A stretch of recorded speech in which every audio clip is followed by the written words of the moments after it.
So when the question came up, how do we turn a 3-foot bowl on just a mini lathe? The solution came in the definition of a foot. Not the typical 12 inches, but foot as in the base of a bowl.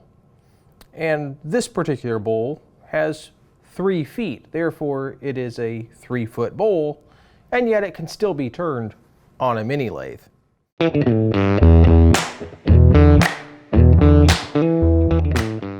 Now this particular bowl has a couple of unique things about it. One of which is that it does have those feet, but it also has a natural edge. So it has the bark rim here. Now certainly a question that usually comes up with natural edge bowls is, how do you keep the bark on there? The reality is that nature will do what nature will do. There is no guarantee to keep the bark on there. It might stay on there, it might not. Certainly harvesting the log at the right time of the year is beneficial. Certain woods are more prone to keeping the bark than others. But at the end of the day, the bark may fall off quickly. It may take many years and eventually fall off. Or if the bowl is dropped, it can simply break off. If it's a concern to you, if you're concerned about that bark falling off later and that being a problem, one of the solutions is you can actually break the bark off as you're turning it. It can still be a natural edge, meaning having the shape of the tree, but no bark there. So simply the bark removed. And that's one option. So to make this bowl, we start out with a log. So this log is green. It was cut recently. I went ahead and sealed the ends, which minimizes the cracking, but if you look closely, there are some cracks that still develop in there. So the first thing I want to do is remove a little bit of the end, at least some of that cracking, if not all of it. So I'm just going to cross cut a little off the end of the log.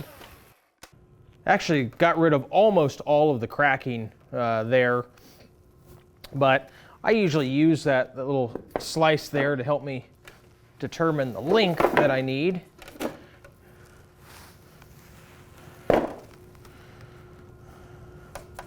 Just kind of eyeball where that is on the log. Cut the other end of this off.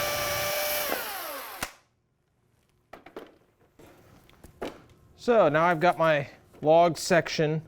Each of these will yield 2 bowl blanks.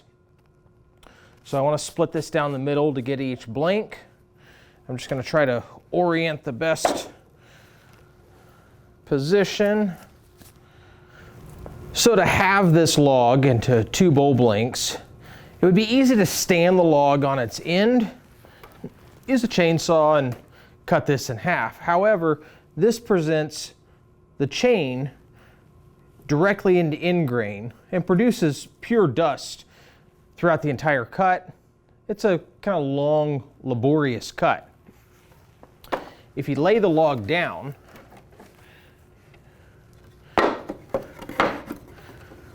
couple little wedges, something just to prevent it from rolling. You can then position the chain across the length of the log, which will then be ripping. The chain will be cutting with the grain. You'll get long stringy shavings, much easier, much faster. So that's how I'm going to split this blank.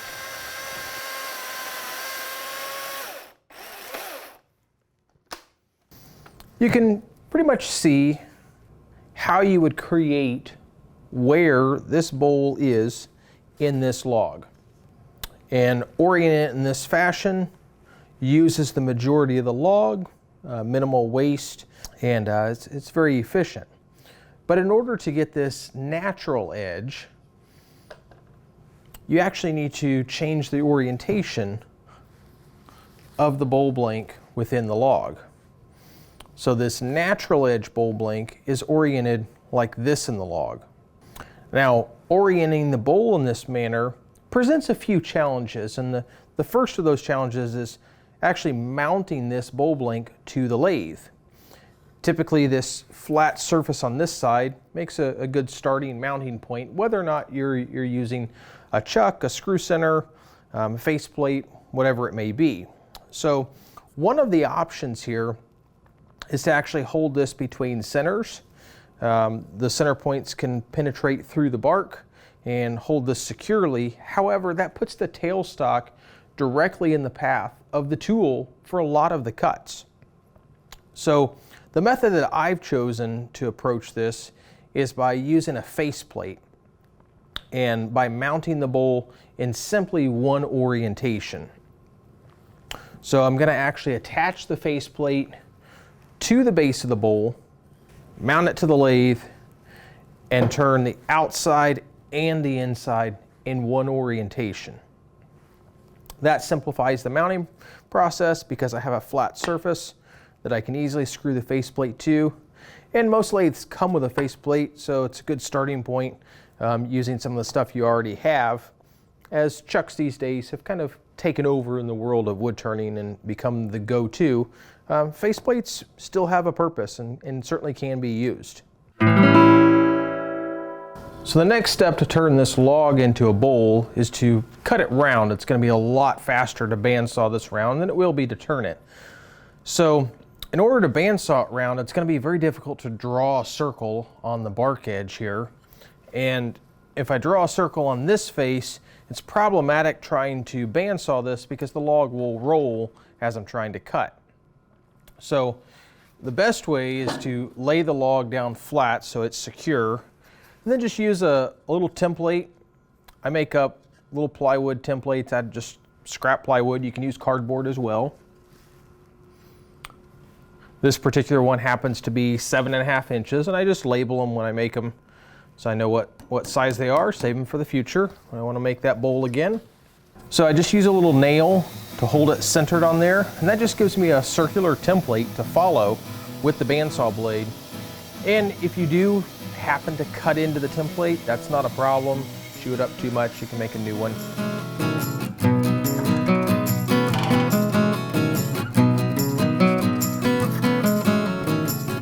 Now we have a round bowl blank.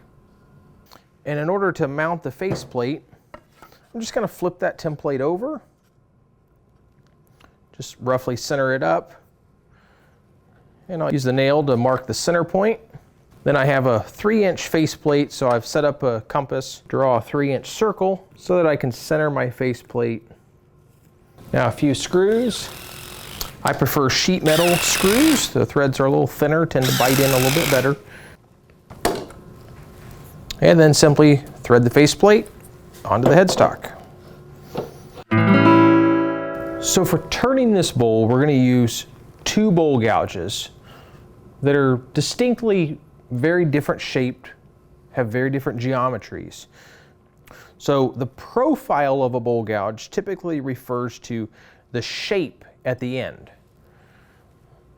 This bowl gouge is what's called a square ground bowl gouge, meaning that it is straight across the end.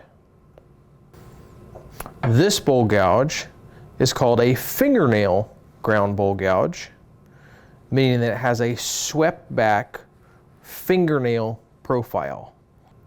When using a bowl gouge to turn a bowl, you'll often hear terms like the bevel, the flute, and the wing. When you're talking about bowl turning with a bowl gouge, usually when you talk about the bevel or the bevel angle or rubbing the bevel, you're referring to the very end of the tool, which I have colored blue, and you're talking about the very tip. But what we're referring to is the bevel on the end of the gouge as it relates to the flute in the center at the very tip of the tool. Depending on which side of the bottom of that U we use, depends on which direction we're cutting, the part of the bowl we're working on, a lot of factors like that. When we talk about the wing of a bowl gouge, we're usually talking about the red portion of the tool. A square ground bowl gouge has those same features. It still has a bevel on the end, and it still has a wing, but the shape of the bevel can be different or it can be the same. And the shape of the wing is what's different between a square ground bowl gouge and a fingernail ground bowl gouge. The other difference between these two bowl gouges is the bevel angle. So the angle at which the bevel on the end, I've indicated in blue, meets the flute. On this square ground bowl gouge, it's approximately 45 degrees. That 45-degree angle is an efficient cutting angle.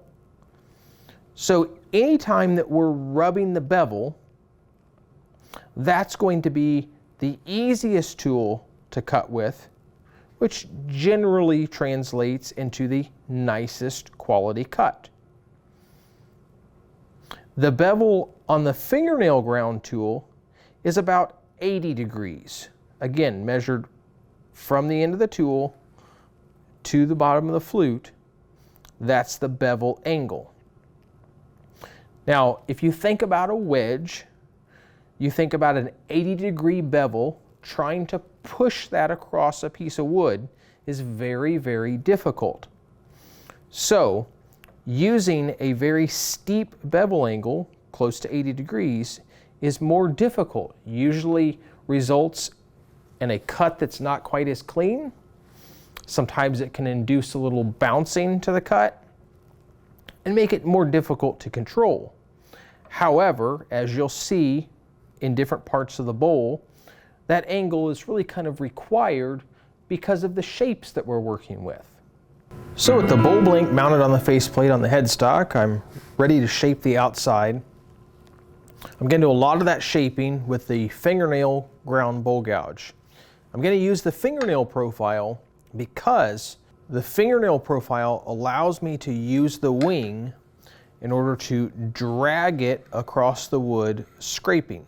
So the bevel, the very end of the gouge, doesn't make contact with the wood. The wing scrapes away the material. Let me show you that in action. I'm dragging the wing across. The bevel on the very end of the bowl gouge is not making contact with the wood.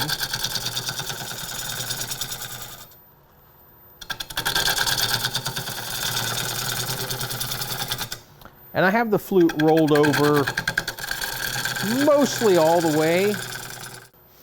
If you find that it's grabby and catchy, it continues to jerk the tool over, that's because the flute is too far open.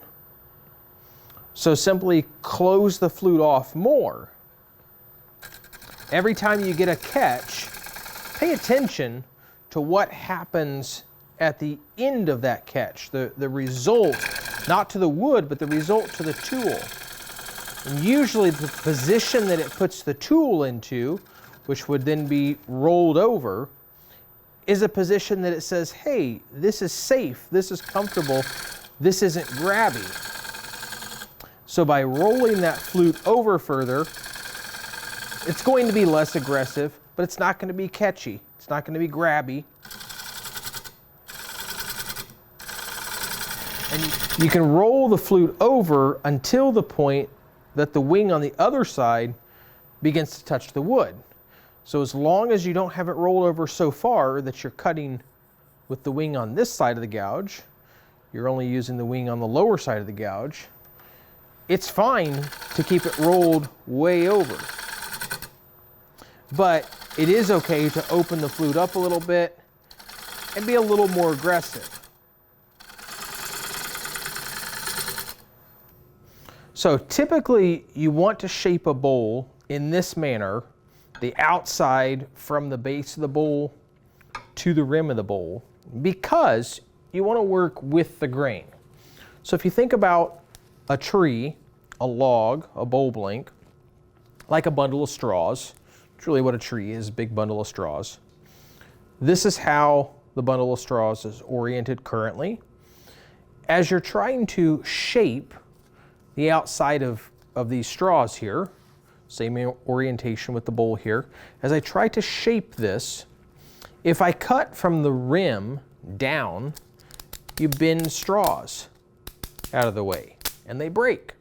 That causes tear out. That's difficult to remove and smooth up.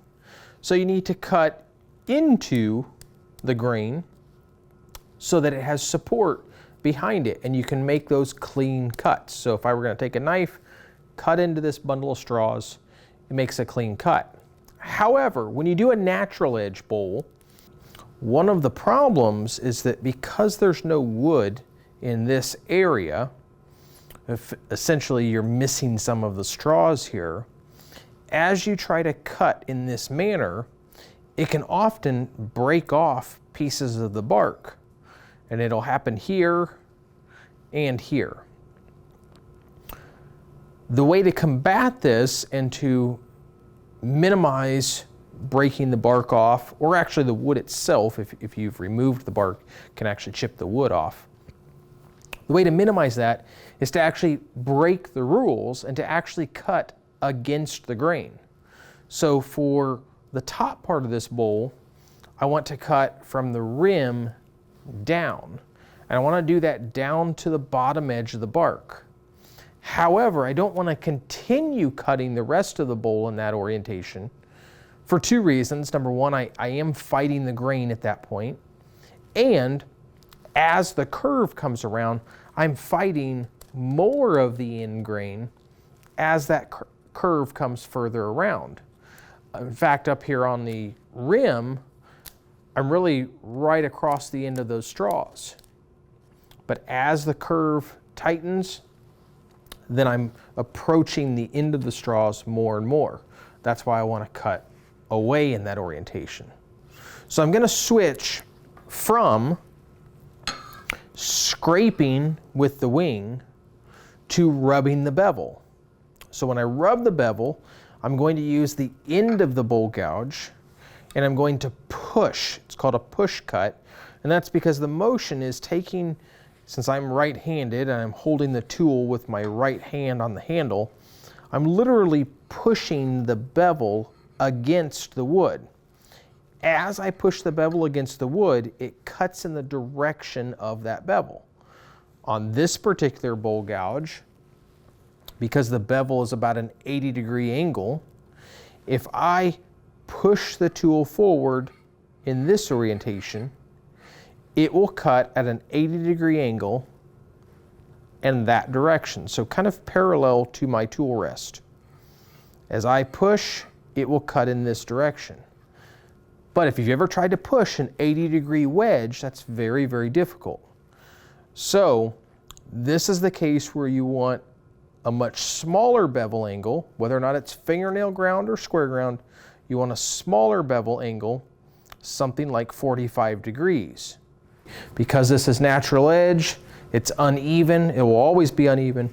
Always rotate this by hand a couple of times, make sure that you're clear of the tool rest before you turn the lathe on after making any adjustments. So in order to rub the bevel, I need to rub on the end of the tool. I don't care about the wing. I need to roll the flute in the direction that I'm going to cut. I'm going to be cutting to my left, so I'm going to roll the flute to my left, and about 45 degrees is usually where you want. And then I'm going to push. I'm going to take my right hand on the back of the tool, I'm going to push forward. And as I push forward, the tool cuts at a 45-degree angle because the bevel is a 45-degree angle.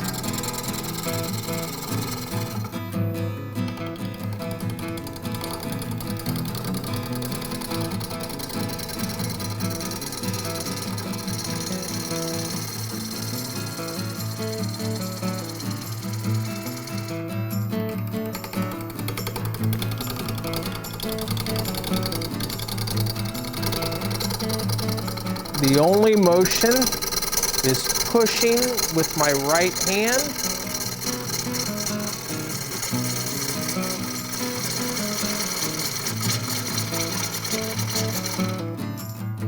If I don't swing the handle as I'm pushing, then I cut a straight line. If I swing the handle, then I create a curve because I'm changing where that bevel is pointing.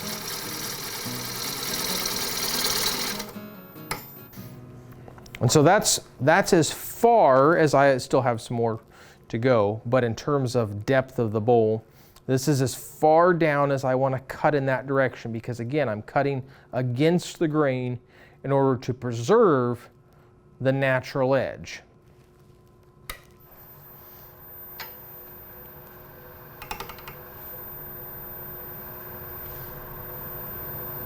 When you're working on the wings, because you're only cutting the two sides, it is a little bouncy. You just go slow.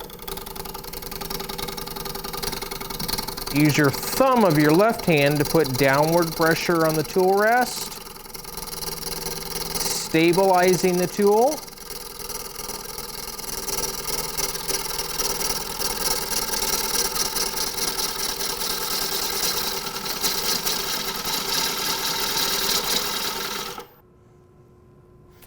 Still have a little bit of bandsaw marks here, getting close.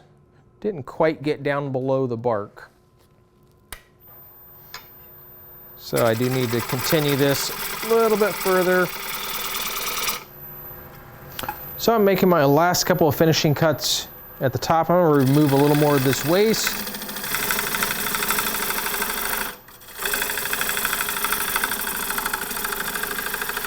Just went back to my fingernail profile so that I could do some scraping here.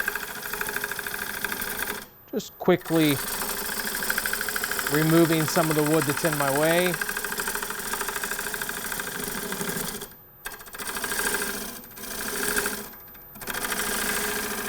Just scraping with the wing. Try to make one or two finishing cuts here. Rubbing the bevel.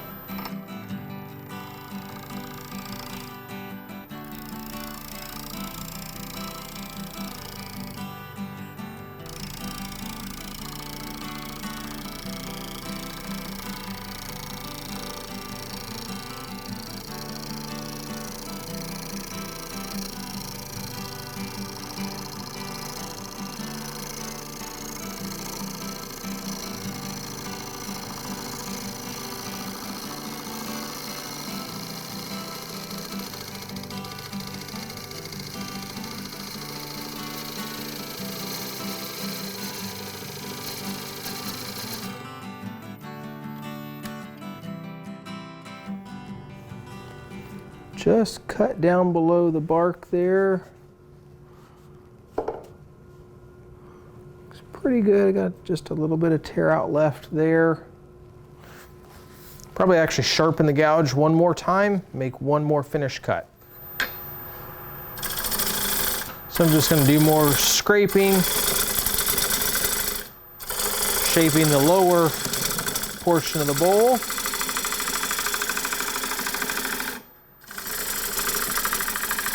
Again, I'm just dragging the wing across.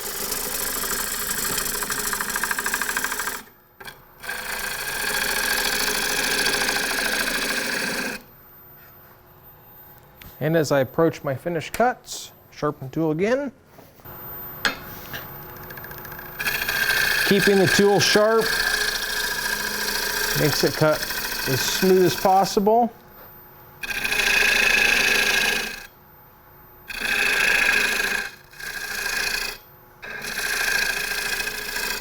The goal now is to get a shape that I'm pleased with while blending the two cuts together, pulling from the base as well as pushing from the top.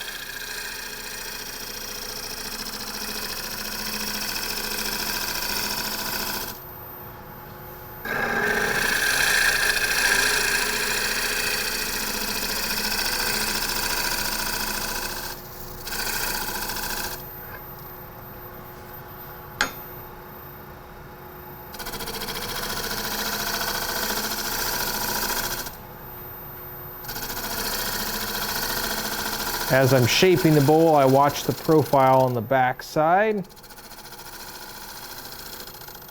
Try not to scrape up into the bark area.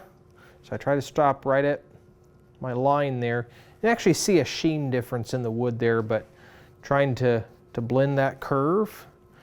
Feels pretty good. Almost have down towards the bottom like I like it, but probably a little bit more. I also find it's really helpful when you're shaping a bowl. As I shape the outside, I leave a very stark difference. This line here, draw it with a pencil,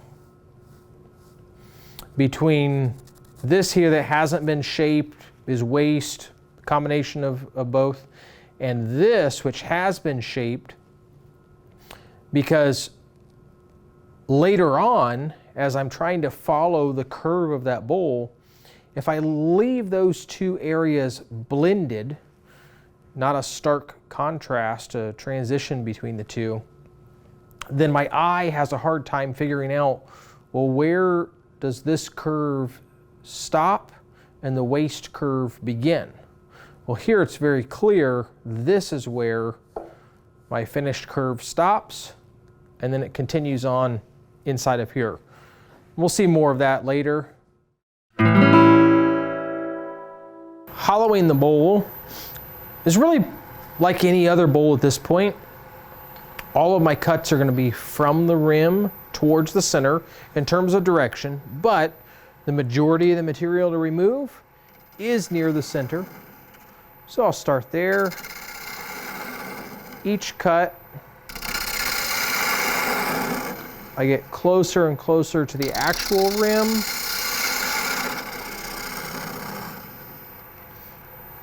The bevel is rubbing, which means that I push with my right hand on the end of the tool forward.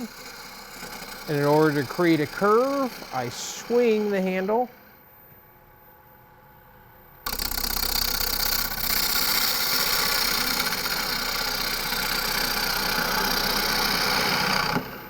Because I'm rubbing the bevel, an efficient cutting angle is about 45 degrees. That's a good wedge that's easy to push into the wood.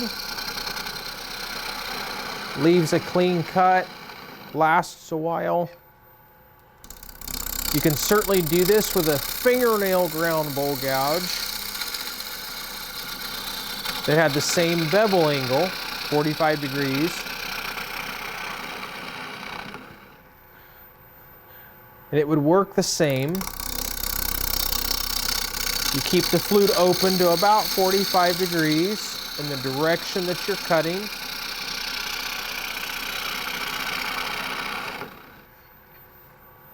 To enter the wood, start with the handle low, bring it up close to the wood, and then raise the handle to begin cutting.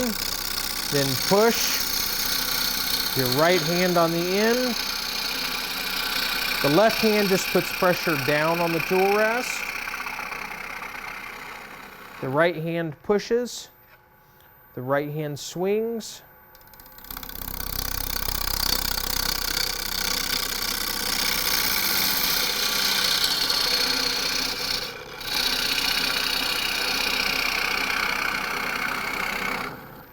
Because you're pushing on the bevel, it doesn't matter what the shape of the wings are. Square, fingernail, whatever the profile. You're relying on the end of the gouge. We talked about previously, I colored in blue the bevel. That's what's rubbing up against the wood the entire time. You do need to start out a little slow because you are cutting wood and air. But just keep downward pressure on the tool rest. Allow the tool to cut. And it pretty much reacts like solid wood. If you find that the tool gets jumpy, bouncy, difficult to control, like this, that's because you've come off of the bevel and you're now scraping with the bevel of the tool. That's why it's jumpy and not smooth. The solution for that is to simply swing the handle more so that you are rubbing the bevel. Then it's not jumpy, not catchy.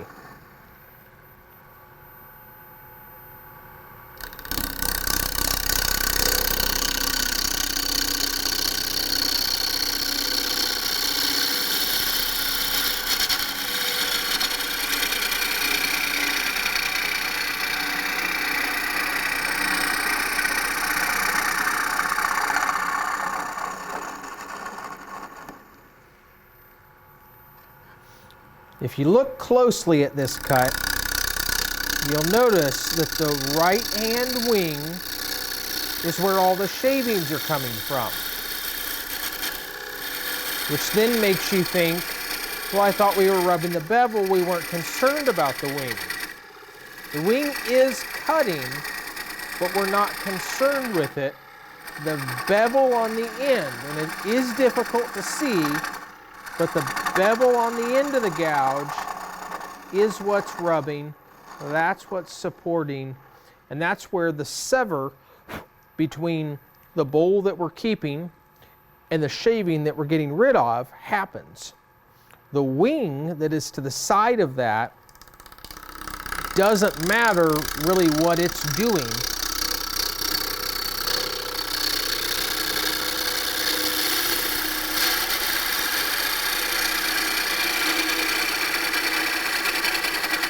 Remember, if it gets a little jumpy, it's because you didn't swing the handle fast enough.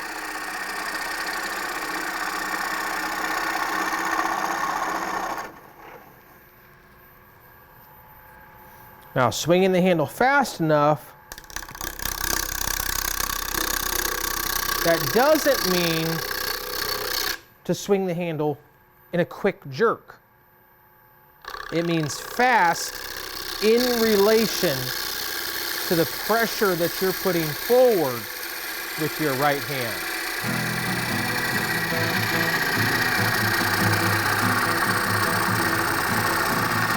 As you get towards the center, you can stop and you can leave some of that waste there. You don't need to cut all the way to the center at this point.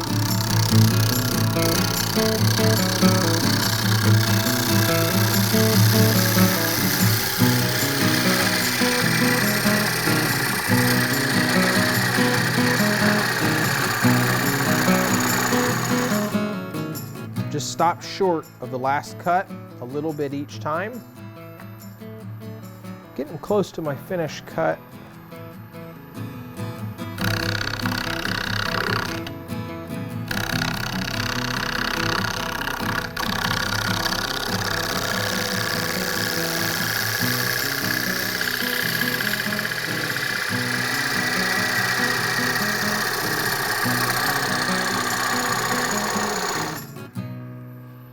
Stop and check my progress there.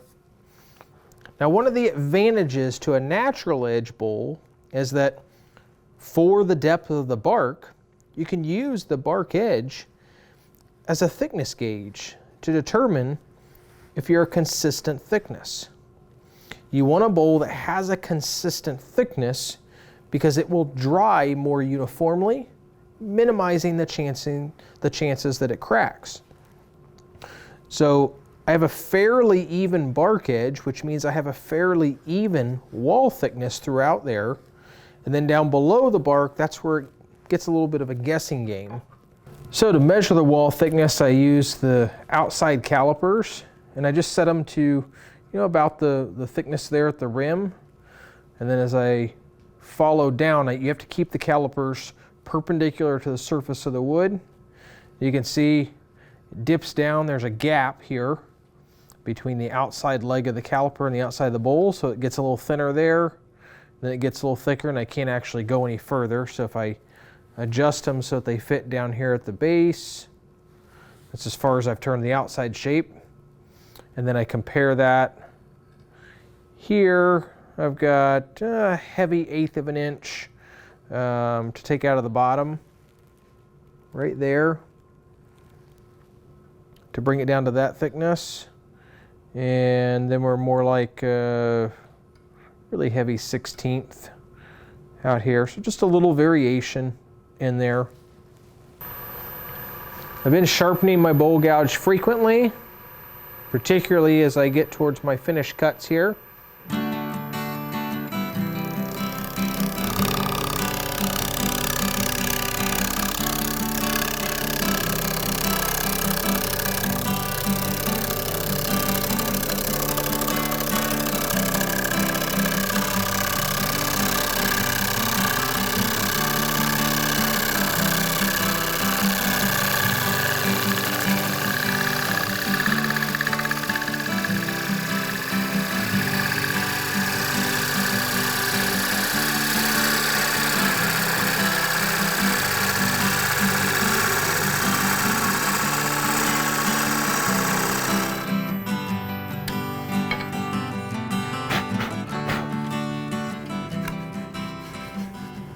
Cut quality looks pretty good.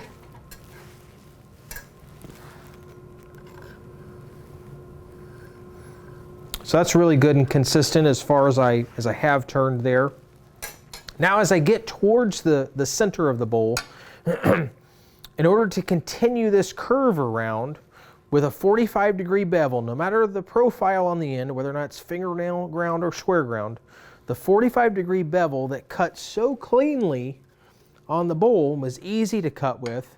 The problem is, as I get down towards the bottom of the bowl here, deeper and deeper, suddenly I need the gouge to extend through the side of the bowl, and the problem is the bowl's in the way.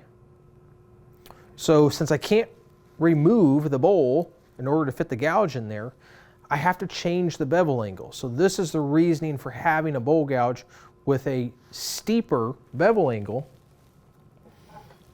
And in my case, I like to go to about 80 degrees bevel on the end.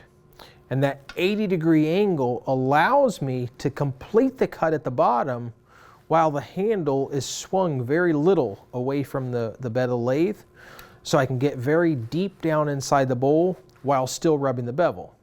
Now, this is still a bevel rubbing cut. I'm still using the very end of the bowl gouge. And so it doesn't matter what the shape of the wing is.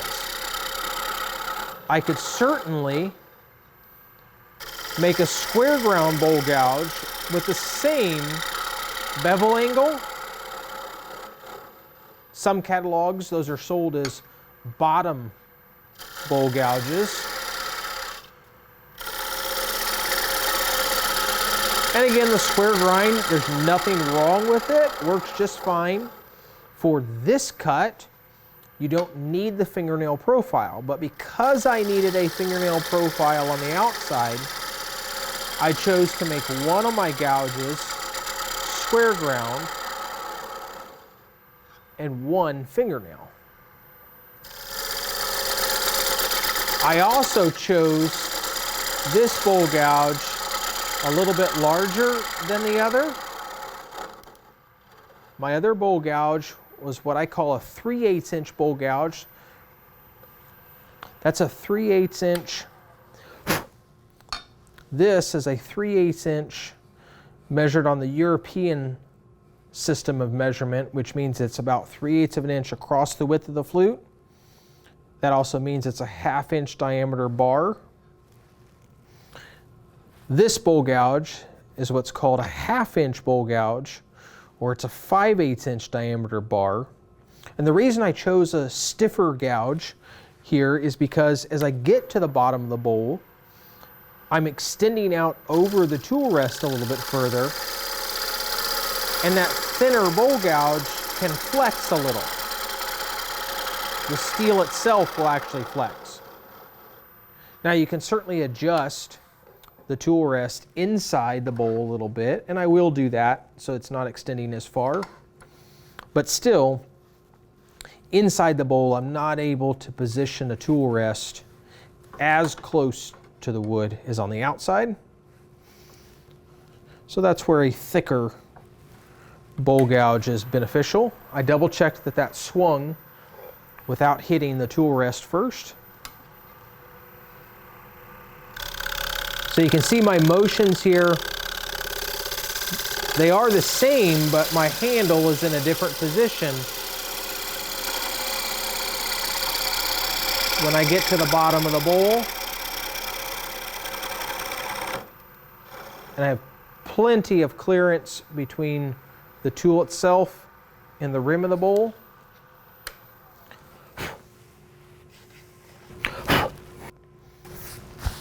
Now, because this is green wood, sanding it now isn't really going to be possible. If you do try to sand it now, you may get it smooth, but as that wood dries, some of those fibers are going to get raised. So you'll need to wait until this is completely dry to sand it. And with this 3-foot design, there's a lot of hand work and sanding, so we can sand the entire bowl once it's dry, once it's completed. So at this point, I've got most of the outside shaped. I've shaped the inside. Now I need to actually finish off the base, give it the shape, and carve the feet. So in order to finish up the bottom of this bowl, I'm going to hold this on a vacuum chuck, which we made in a previous issue of Wood Magazine. So that's how I'm going to hold the inside of this so that I can work on the bottom. And because I'm going to be holding that onto the vacuum chuck, and I'd like to follow the shape that's here, but I won't know what that shape is, I'm gonna actually mark that right now. So the first thing I'm going to do is I'm going to mark the center. Just gives me a visual reference. Just take a pencil and just, doesn't have to be perfect, but just roughly a dot right there in the center. Then I'm going to use a profile gauge. So this just has real thin steel fingers. They do make these in plastic, but the steel ones are show much finer detail. So I really prefer the steel ones. So I just push it in right on center line. That's why I gave that center mark, so I know where the center is. And sometimes it's helpful after you push it in, you can kind of run your finger on the profile. Some of the fingers are a little sticky sometimes. It just follows that. So now I know what the curve on the inside of my bowl is. We'll use that later. Now I'll take the faceplate off and install my vacuum chuck. So I've installed my vacuum chuck on the lathe. So I can place the inside of the bowl over that. Now on this particular piece, because I marked the center when I drew out the circle so I could line up my faceplate, I can use the tailstock and the center point to help me get centered on the chuck. So if you don't have that, we'll take this away for the moment. Then start out, put your tool rest, roughly close. Just line it up as close as you can by eye, turn it on, and then rotate it by hand. I'm a good 1/8 of an inch off. So I'm just using my thumb or finger. I let it rub the wood there. So I go 180 degrees across from that. So I bring my high spot, it's touching there. That's my high spot at the top. I always let gravity do the work for me. So I'll switch the vacuum off. And now I'm gonna let the bowl slide down. Now because this is green, it doesn't slide real well on the foam seal. So I do have to kind of wiggle it. If this were a dry bowl, they slide much easier on there. Slide it down, turn it on.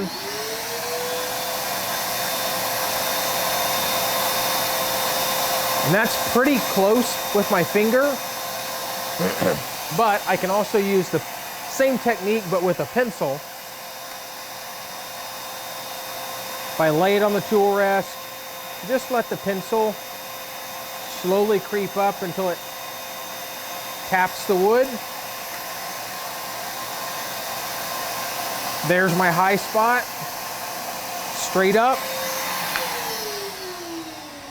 Turn the vacuum off.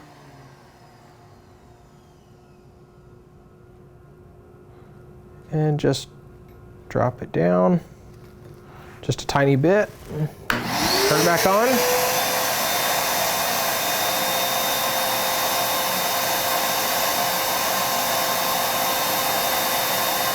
I can tell with my finger, that's my high spot now.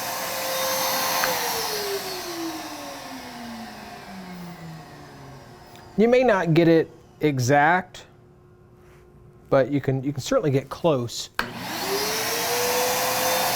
Usually when you're vacuum chucking, you don't have to be exact, as long as you're close. And if we notice, so the waste material is a little wobbly, but right at the bowl itself, that's running almost perfectly true. That's really all that matters.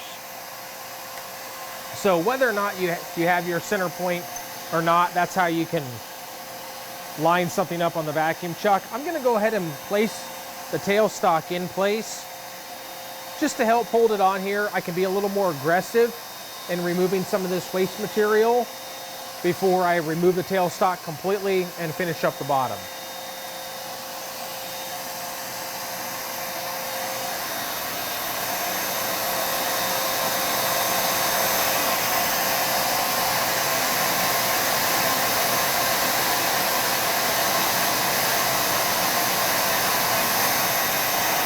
So I've got a good bit of waste here to remove. I'll probably use a combination of techniques. So here I'm scraping with the wing. Kind of don't like just the feeling of that cut at the moment. So instead I'm gonna push. I'm gonna rub the bevel and push.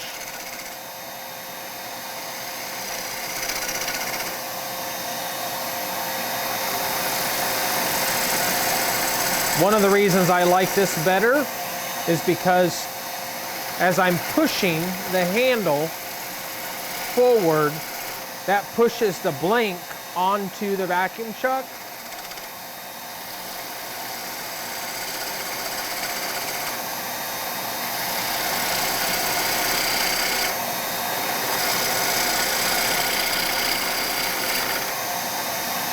But again, that's one of the advantages of trying both techniques, seeing which one works the best in a given situation.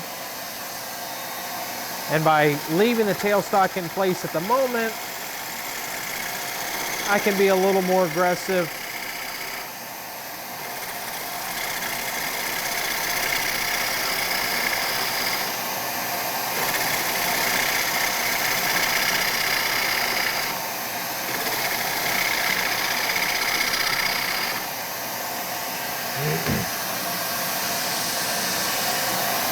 Shape-wise, it's getting difficult to get that gouge in there. So I am going to switch over, scraping with the wing.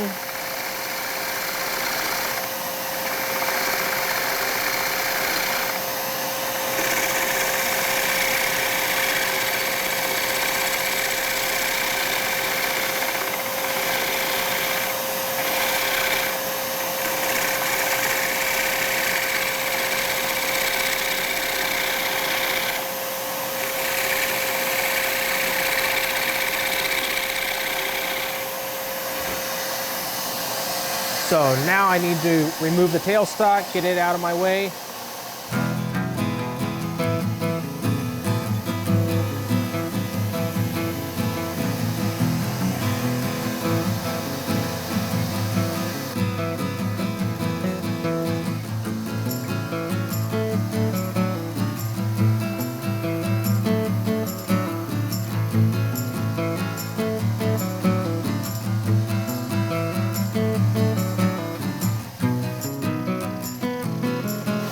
So at this point, I've just removed a lot of waste. Now I can really start kind of shaping up the bottom. So I can either do that by dragging the wing because I need to be cutting from the base towards the rim.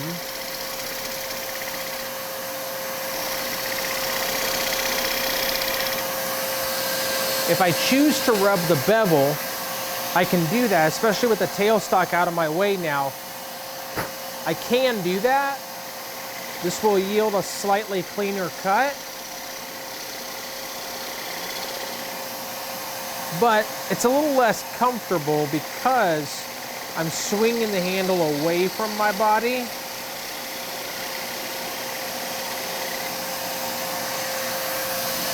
Tends to leave a little bit more of a washboard surface, even though the grain is really, really clean cut.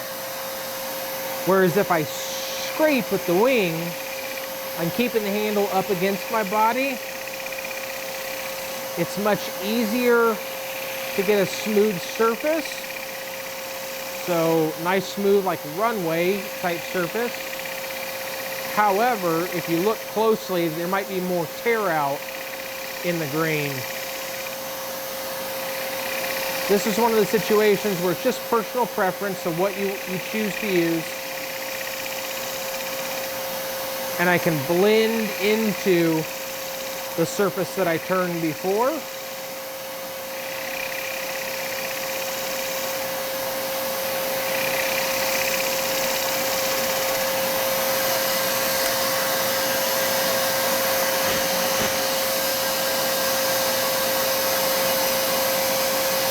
Decent. I'd like the base to be close to 2 inches in diameter. It's about what that is. I'm not real happy with the curve at the moment, but it's really close.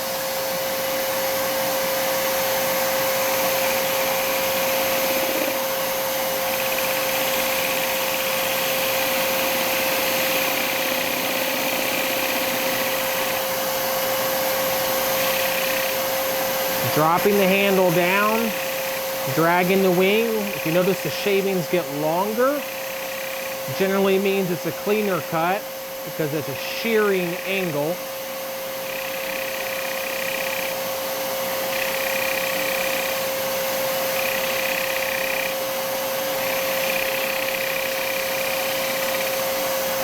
I think I'm going to sharpen that again and make my last few cuts. So with a sharp gouge, I'll make my last few little cuts here, just smoothing out this transition.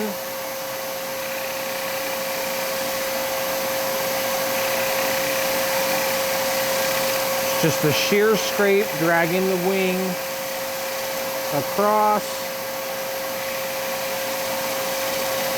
With the handle very low. Feels pretty good. Got a good transition. Now on the inside of the bowl, I took this profile of the inside, and what I forgot to mention was I then estimated where that center was, and I pulled this center pin out so that I have the very center of that curve marked. And then, because I only have one profile gauge, I traced that profile just onto a piece of paper. I just laid it down and trace that and mark the center. So now I know what the profile of the interior of my bowl is. So, mark the center there. I do this again.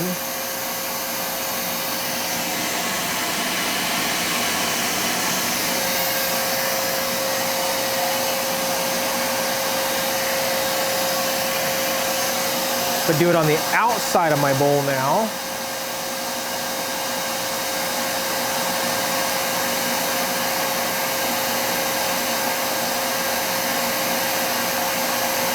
And again, may have to kind of work some of the fingers. Sometimes they don't match the shape perfect.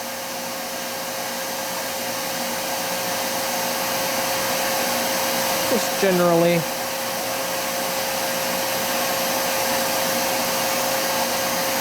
Once again, I'll kind of pick the middle.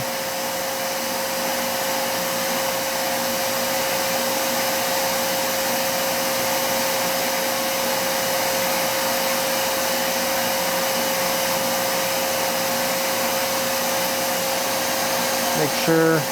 Yep, that's the middle finger that I pulled out just a little bit there. So now I can lay, there's the profile of the inside of my bowl.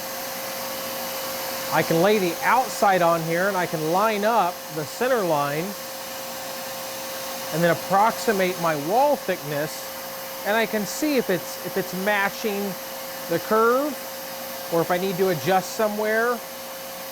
Looks pretty good. So I'd say the outside's shaped pretty good. I need to finish up work on the foot.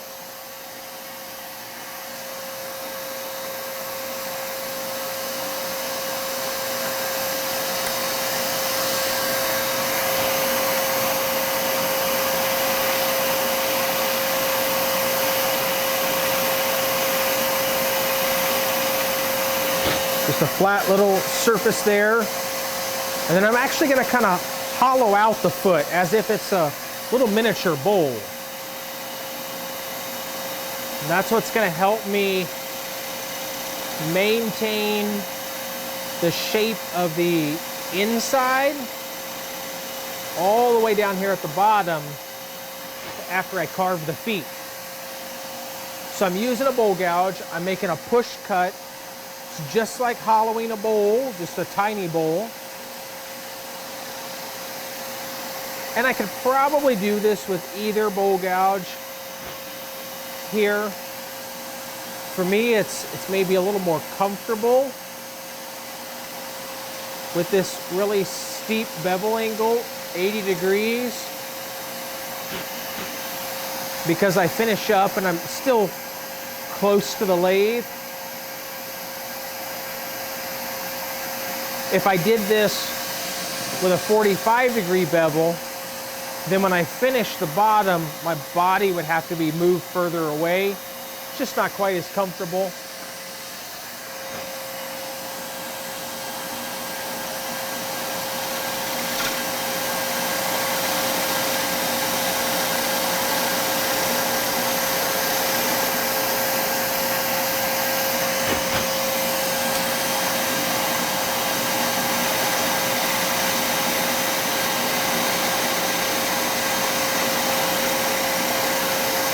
Swinging the handle. Swinging the handle while I'm pushing the handle down to the bottom. And then I want to know how close I am to the bottom. I don't want to go through. I'm going to mark the center again.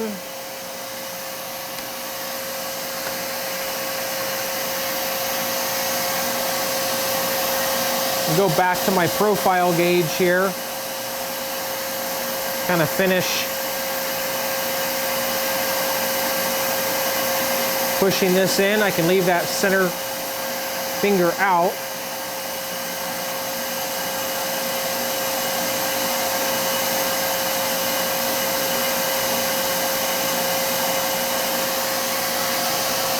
Now, once again, as I compare that,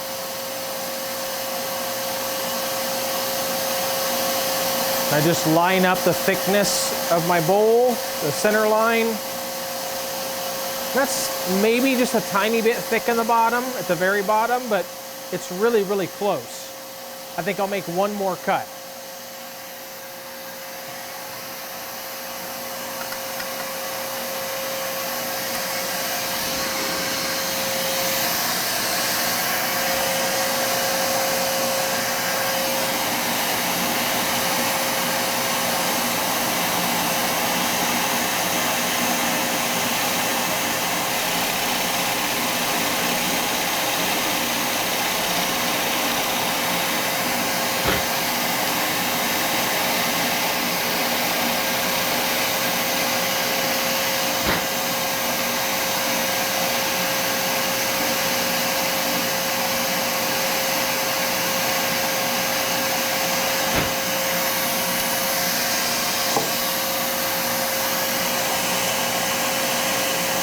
Dot in the center.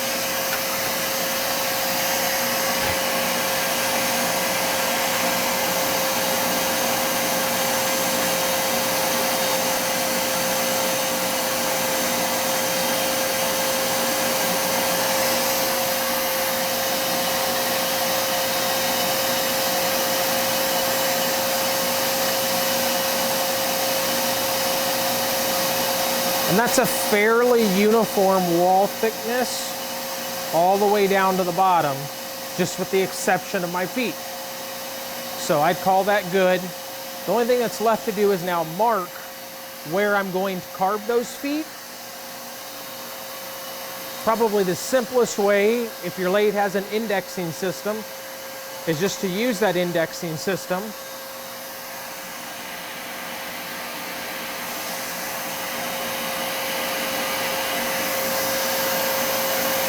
Just set my tool rest just about 1/8 of an inch below center.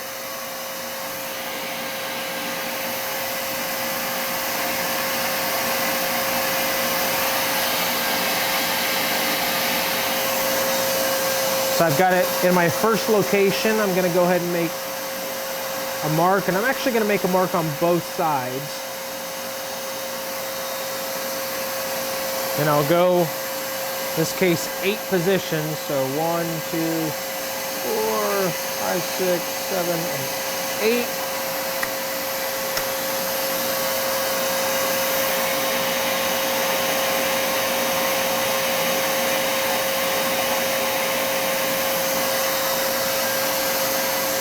Then we go another 8 positions.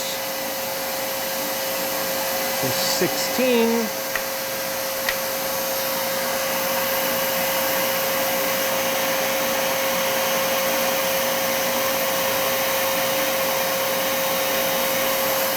So now I have 6 positions where the feet are, but they look a little goofy because they were all below center.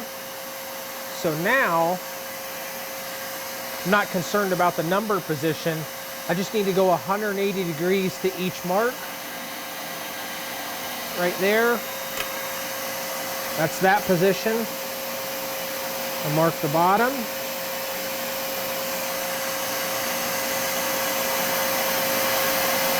There was that position, so I go 180 degrees.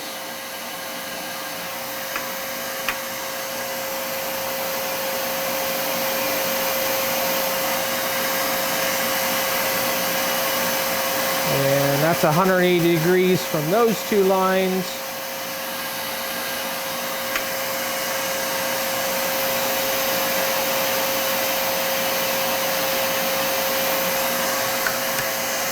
What I'm left with is 6 uniformly spaced feet.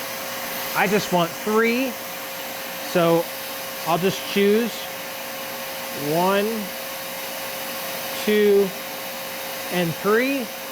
The rest of this will be removed as waste. Now I can take it off the vacuum chuck and do the carving. So to carve these feet, so I chose the 3 that I wanted to use. Of the 6 that I marked on there, and just a rotary tool. This particular cutter is widely available. It's a Dremel number 9935. It's just a carbide ball, but it does really quick work of removing a lot of this wood.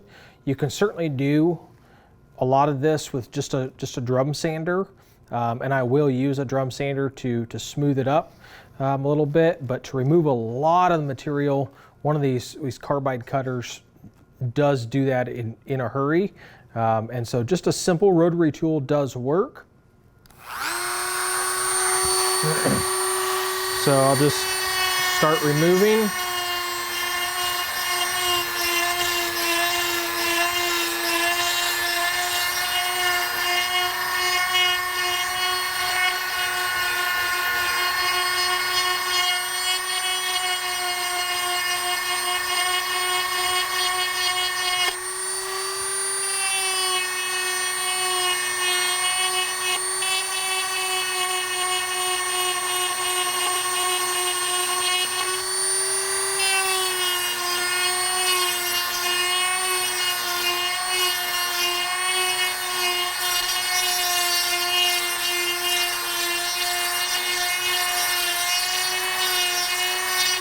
So this does work. If you happen to have either a Fordham or like a pneumatic die grinder that takes a 1/4 inch shank, they also make these carbide cutters with a 1/4 inch shank. They're a lot larger. And this really makes quick work of removing all this bulk material.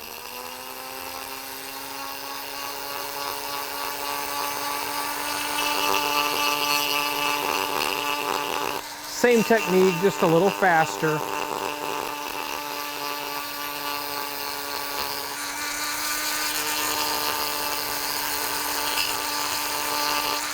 At this point, I'll stay just shy of my pencil lines.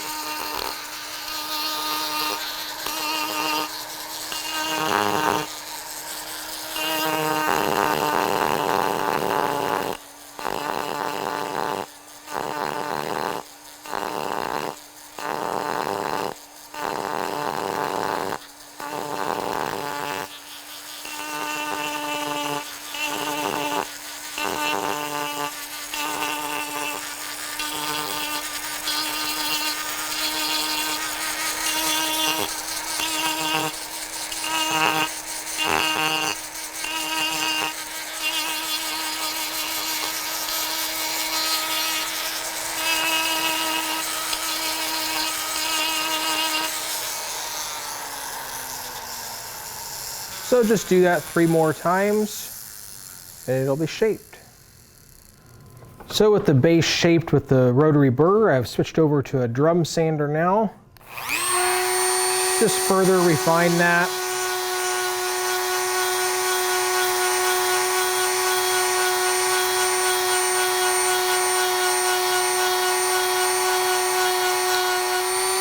You can carve it when it's still wet, but since sanding it, you need it to be dry. I kind of consider this sanding part of the carving process. I like to just go ahead and wait before I do that carving till it's fully dried. And on most woods, even though they're wet, when you turn them, as thin as this is, a week later, at most, usually just a couple of days even, they're dry, at least dry enough to the point that you could sand and finish without any concerns.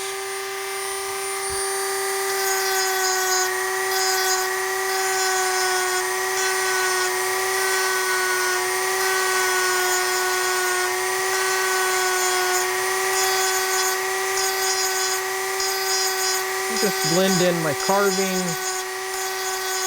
to the shape of the bowl.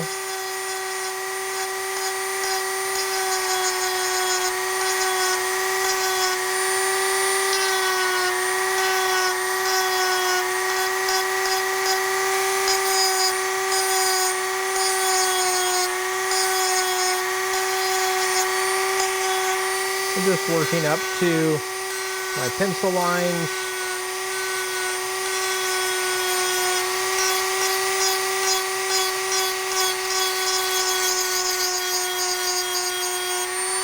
Not real concerned about grain direction at this point. Really kind of worry about the hand sanding for that. This is more shaping sanding.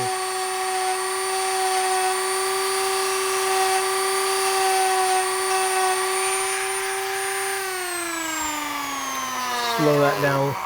That's probably a little too slow. Slow it just a little bit. Different grain directions. You might get a little more burning in some areas.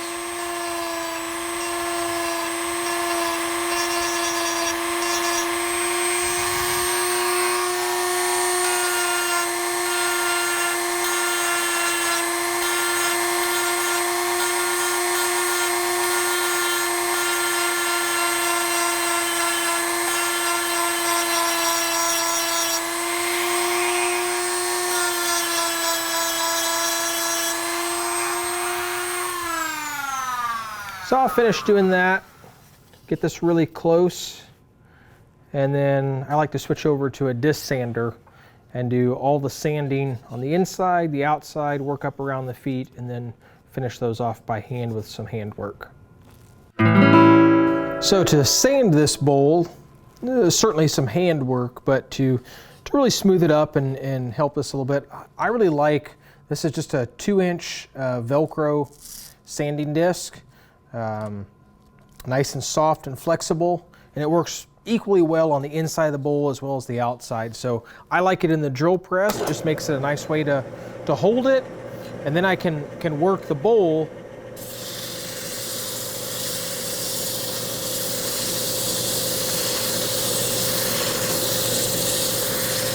really makes quick work of just smoothing up any tool marks. In terms of scratches, I'll worry about hand sanding for that, but this will get rid of any tool marks, and it works equally well on the inside as well as the outside of the bowl. It works really well.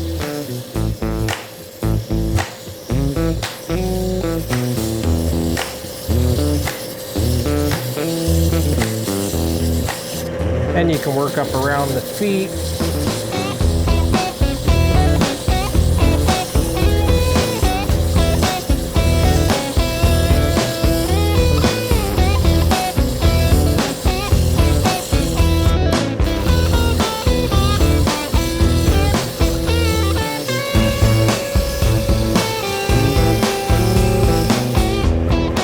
So that makes real quick work of smoothing that up all the way around.